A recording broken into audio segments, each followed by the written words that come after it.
Maharashtra superfast news चॅनलमध्ये आपले सहर्ष स्वागत आहे। खास सत्याची थार लेखणीची महाराष्ट्रातील ताज्या आणि वेगवान बातम्या पाहण्यासाठी आपल्या हक्काचे चॅनल शेअर करा, लाईक करा आणि सबस्क्राईब करा। धन्यवाद। रायगड जिल्ह्यातील पोलादपूर नगरपंचायतीच्या घनकचरा व्यवस्थापनाची गंभीर समस्या आता थेट नॅशनल ग्रीन ट्रिब्युनल अर्थात NGT कोर्टापर्यंत पोहोचली आहे। सावित्री नदीपात्रात अनधिकृतपणे घनकचरा डंपिंग केल्याप्रकरणी NGT कोर्टाने पोलादपूर नगरपंचायतीला नोटीस बजावली आहे। रायगडमधील सत्कार ग्रामीण फाउंडेशन या स्वयंसेवी संस्थेने पर्यावरणाच्या प्रश्नावर आवाज उठवत NGT मध्ये याचिका दाखल केली होती।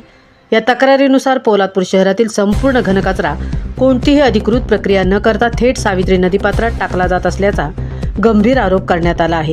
त्यामुळे नदीचे पाणी प्रदूषित होत असून पर्यावरणासह स्थानिक नागरिकांच्या आरोग्यावरही गंभीर परिणाम होत असल्याचे म्हटले आहे। या प्रकरणी सत्कार ग्रामीण फाउंडेशनने छायाचित्रे, स्थानिक नागरिकांच्या तक्रारी आणि संबंधित कागदपत्रांसह राष्ट्रीय हरित लवादाकडे धाव घेतली होती। या सर्व बाबींची गंभीर दखल घेत NGT कोर्टाने पोलादपूर नगरपंचायत, तहसील कार्यालय पोलादपूर आणि महाड प्रदूषण नियंत्रण मंडळ यांना नोटीस बजावत आपली भूमिका स्पष्ट करण्याचे आदेश दिले आहेत। सावित्री नदी ही रायगड जिल्ह्यातील महत्त्वाची जीवनवाहिनी मानली जाते। अशा नदीपात्रात कचरा टाकण्याच्या प्रकारामुळे पर्यावरण प्रेमींमधून तीव्र संताप व्यक्त केला जात आहे। या संपूर्ण प्रकारामुळे पोलादपूर नगरपंचायतीच्या घनकचरा व्यवस्थापनावरच मोठ्या समस्या निर्माण झाल्या असून आता पुढील सुनावणीकडे संपूर्ण महाड, पोलादपूर या दोनही तालुक्यातील पर्यावरण प्रेमी नागरिकांचे लक्ष लागले आहे। महाराष्ट्र सुपरफास्टसाठी धनराज गोपाळ, तृप्ती भोईर, पोलादपूर।